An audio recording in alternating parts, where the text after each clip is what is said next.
Nós vamos conversar ao vivo aqui agora no Jornal Gente da Rádio Bandeirantes com o secretário municipal de saúde, Edson Aparecido. Secretário, qual o balanço que a prefeitura faz desse super feriadão aqui na cidade de São Paulo? Nós estamos colhendo resultados positivos aí do isolamento social, atingindo o objetivo da criação desse super feriadão. Bom dia para o senhor. Bom dia, Pedro. Prazer enorme voltar a falar com vocês. O feriadão ele pode cumprir um papel importante nas medidas de isolamento social, desde que o prefeito Bruno Covas, no dia 23 de março, fez o decreto de emergência e iniciamos ali o isolamento social com um conjunto de medidas. Nós acreditamos que na terça-feira a gente possa fazer um balanço positivo desses praticamente 6 dias, onde a gente busca fazer com que as pessoas fiquem em casa nesse período, aumentando o isolamento e reduzindo a mobilidade da população na cidade. Isso vai nos ajudar muito no processo de contenção da contaminação da doença hoje na cidade e vai nos dar exatamente tempo para que a gente continue a estruturar não só os leitos de UTI, mas também os leitos de enfermaria aqui no município. Secretário, muito bom dia. A gente tem as informações sobre o trânsito em São Paulo, etc., mostram que talvez não tenha sido uma boa ideia, ou pelo menos a ideia, embora boa, não tenha funcionado como se esperava. Qual o passo seguinte, né? Porque, afinal de contas, estamos falando de uma cidade que está no epicentro ali da pandemia aqui no Brasil. Qual o próximo passo, então, se isso não funcionar como parece que não está funcionando? Bom, nós estamos no centro de uma região metropolitana, de uma mancha urbana de mais de 23 milhões de pessoas. Daqui para frente, qualquer atitude da cidade de São Paulo, ela vai precisar contar com a colaboração, a governança, a ajuda desses municípios. Para vocês terem uma ideia, São Paulo tem 1.746 ruas que fazem divisa com outras cidades. A calçada da direita é de São Paulo, a calçada da esquerda é de outro município. Então, uma medida mais radical de isolamento, ela obrigatoriamente, esse próximo passo, teria que ser tomado em conjunto, não só com os municípios, os 39 municípios da região metropolitana, mas esse processo, a condução desse processo, ser feito pelo governo do Estado, que tem efetivamente o poder de polícia. Secretário, o senhor ouviu aqui conosco os dados trazidos pelo repórter Lucas Josino sobre o avanço da Covid-19 num dos bairros mais populosos de São Paulo, que é o Grajaú. Eu queria que o senhor trouxesse para a gente agora qual é o quadro do avanço dessa doença nos lugares mais populosos, nas periferias, e qual é o grau de preocupação que existe nesse momento em relação a isso. Ontem à noite tive a oportunidade de conversar com o Lucas, passar esses números, nós atualizamos os números diariamente. O que nós fizemos há cerca de um mês todo o monitoramento das pessoas que na periferia da cidade passassem a apresentar sintomas durante 3, 4 dias. Essas pessoas nós estamos imediatamente transferindo para os hospitais de campanha e para as estruturas de enfermaria, de leitos de enfermaria, para que a gente possa acompanhar a evolução da doença em cada um desses pacientes e eles não se agravem, ou seja, não cheguem depois na estrutura, seja da atenção básica, das nossas UPAs, UBSs e AMAs, ou seja, dos nossos hospitais referenciados para o tratamento de Covid, já com sintomas agravados. Isso tem feito com que a gente controle um pouco mais esse processo que é muito veloz de contaminação, sobretudo a partir do final do mês de abril e durante todo esse mês de maio. Fizemos também alguns bairros, sobretudo esses que foram aqui citados, Brasilândia, Sapopemba, Grajaú, também a região do Jardim Ângela, do Jardim São Luís. Nós estamos exatamente fazendo esse monitoramento por todas as nossas unidades. Abrimos agora um equipamento para tratamento de Covid na Capela do Socorro, no Grajaú, são 80 leitos, que nós estamos ali exatamente abrigando já pessoas que têm sintomas leves e moderados. Nós estamos num momento muito difícil, muito agudo da pandemia na cidade e todo esforço que puder ser feito, tanto da população, no sentido do isolamento, como do poder público de estruturar o tratamento das pessoas, ele vai ser fundamental nos próximos dias. Secretário Edson Aparecido, estávamos comentando agora há pouco sobre a adesão que não parece ter sido aquela esperada com a decretação desse feriado prolongado. É a última tentativa antes que o governo do Estado, a pedido até da Prefeitura de São Paulo, force o lockdown? Nós estamos chegando, Zé Paulo, exatamente ao limite de todas as iniciativas que poderiam ser tomadas no sentido de conter a disseminação da pandemia na cidade, né? O esforço, para você ter uma ideia, de todos os nossos profissionais de saúde, são mais de 90 mil profissionais de saúde, em 1.000 equipamentos de saúde, já abrimos, chegamos na noite de ontem a 900 leitos de UTI, quase 2.600 leitos de enfermaria em 45 dias, e todo esse esforço pode ser insuficiente. Se nós não alcançarmos, nesse balanço que vamos fazer na segunda-feira à noite, os índices necessários de 60% de isolamento, de redução da mobilidade das pessoas na cidade, evidentemente essa alternativa que, como já disse o governador e o próprio prefeito Bruno Covas, ela está na mesa para ser discutida com os técnicos de saúde e ser implementada com uma decisão, volto a dizer, que precisa ser ampla, que é o lockdown.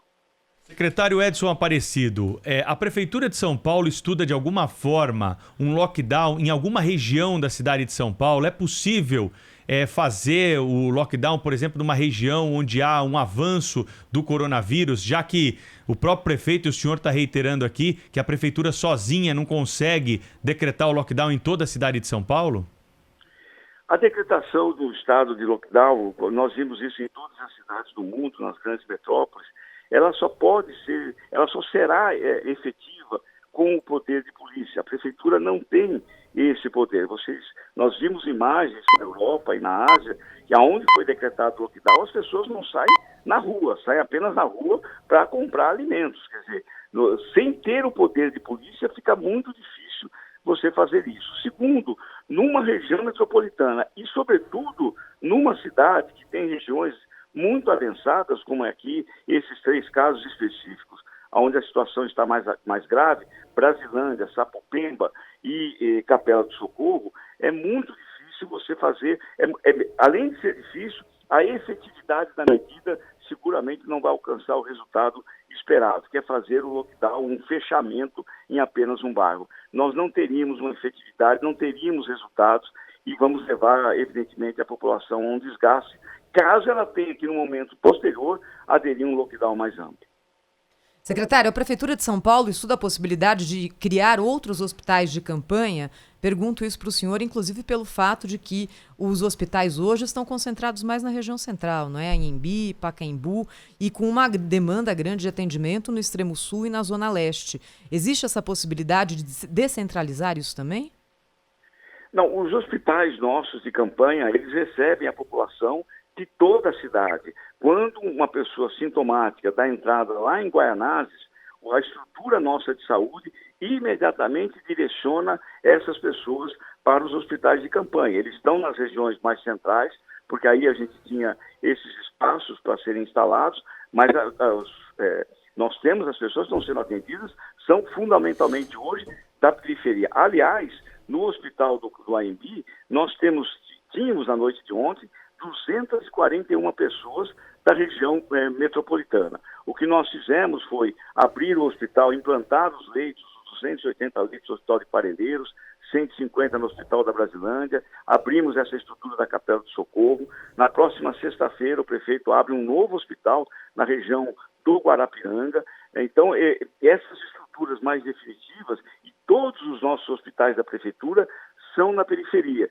São 24 hospitais, apenas um, que é um hospital pediátrico, que é o Hospital Menino Jesus, é aqui na região da Bela Vista. Todos os demais são na periferia. Nós estamos estudando, sim, com o governo do estado e com o próprio Ministério da Saúde, a possibilidade de implantar um hospital de campanha em outras regiões periféricas da cidade. O prefeito Bruno Covas já nos autorizou a ver isso. Agora, secretário, a zona leste de São Paulo é que tem o maior número de mortes por coronavírus. E lá não tem hospital de campanha, né? Por quê?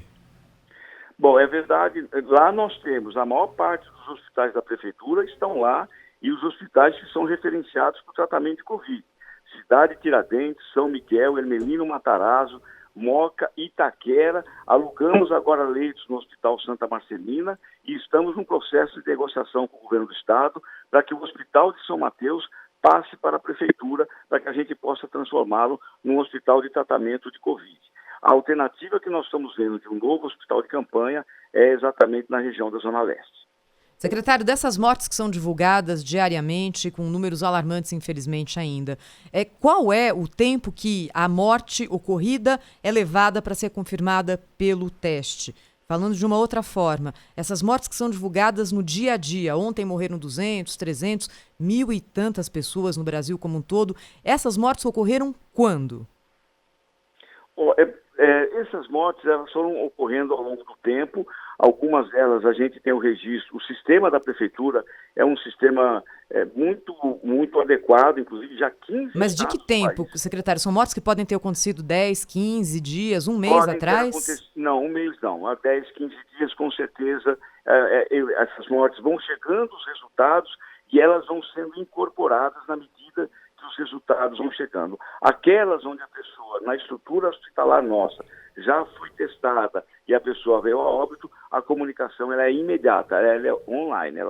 Ocorreu a morte, ela é imediatamente notificada à secretaria. Mas nós temos, sim, os exames que chegam com um tempo depois, e a média normalmente é de 10 a 15 dias, essas que têm atraso. Existe alguma expectativa de que a gente consiga ter uma informação mais precisa do que de fato acontece no dia a dia? Porque isso é essencial, inclusive, na decisão da prefeitura sobre decretação ou não do lockdown, né? Por isso que a prefeitura, aliás, é a única prefeitura do Brasil que desde o início contabilizou as mortes suspeitas das mortes e as mortes confirmadas. Para a nossa estratégia de saúde, é fundamental levar em conta as mortes suspeitas, porque embora elas não tenham sido testadas, mas o quadro clínico que as pessoas tinham era exatamente de Covid. Para vocês terem uma ideia, no ano passado, do dia 17 de março ao dia 31 de abril, morreram na cidade 32 pessoas por síndrome respiratória aguda grave. Neste ano, no mesmo período, de 17 de março a 31 de abril, morreram 2.926 pessoas por síndrome respiratória. O que teve diferente deste ano para o ano passado? A Covid-19.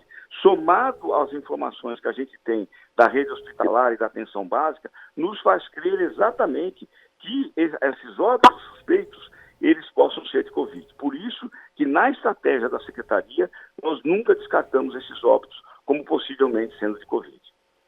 Secretário Edson Aparecido, agora uma questão pontual aqui de São Paulo. Moradores de rua e a Cracolândia, como é que está sendo enfrentado esse problema, que me parece muito difícil de resolver?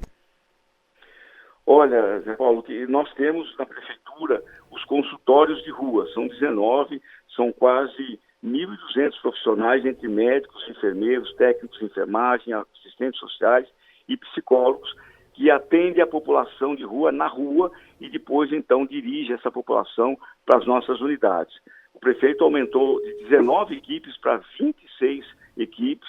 Nós já distribuímos 20 mil kits que tem máscara, álcool gel em sachê, pasta de dentes, escova de dentes, sabão, sabonete, e fizemos 9 isolamentos domiciliares na cidade para recolher os moradores de rua que apresentarem sintomas e foram testados positivamente.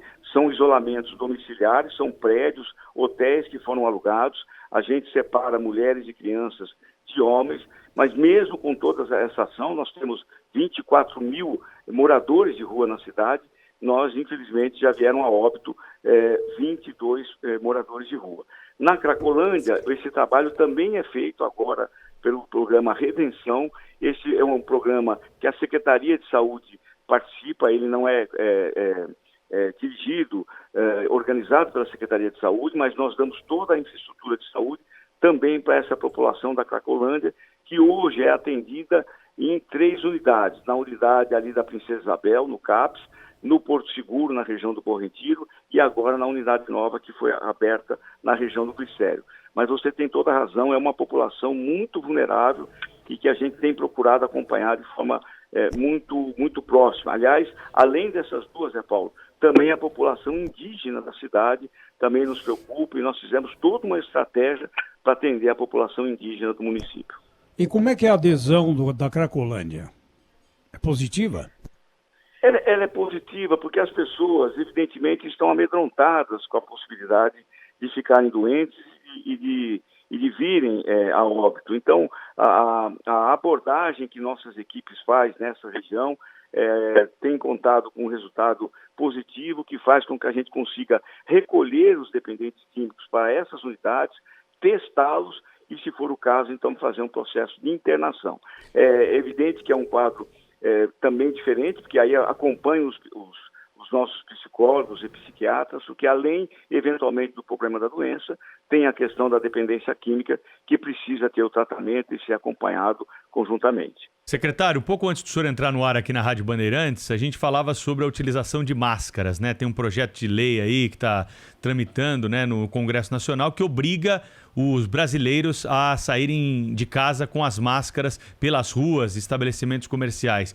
Eu queria saber do senhor, que tem falado com muitos médicos aí, especialistas, essa vai ser uma nova realidade em São Paulo, assim como a gente acompanhava imagens de países asiáticos, durante ainda essa fase de pandemia e no pós-pandemia, as pessoas vão compreender a necessidade, vão ter de usar máscara para sair de casa aqui em São Paulo? Eu não tenho dúvida disso. O que a gente vê na descrição dos nossos profissionais de saúde, na periferia sobretudo, que mudou o comportamento das pessoas, sobretudo depois do decreto do prefeito que estabeleceu a obrigatoriedade da máscara. É possível a gente ver na cidade as pessoas que ainda têm que circular por estarem em setores essenciais aí da economia. A grande maioria hoje já aderiu à questão da máscara. E eu não tenho dúvida que esse é um costume positivo, porque ele é um mecanismo de prevenção. Junto com o isolamento, a gente tem, na questão da máscara, na questão da higiene, do lavar as mãos, atitudes de prevenção que ajudam muito. Eu não tenho dúvida que essa cena ela veio para ficar definitivamente no costume dos brasileiros. Queria agradecer ao secretário municipal de saúde de São Paulo, Edson Aparecido, que falou ao vivo com a gente aqui na Rádio Bandeirantes. Obrigada, secretário, mais uma vez. Até a próxima. Até a próxima.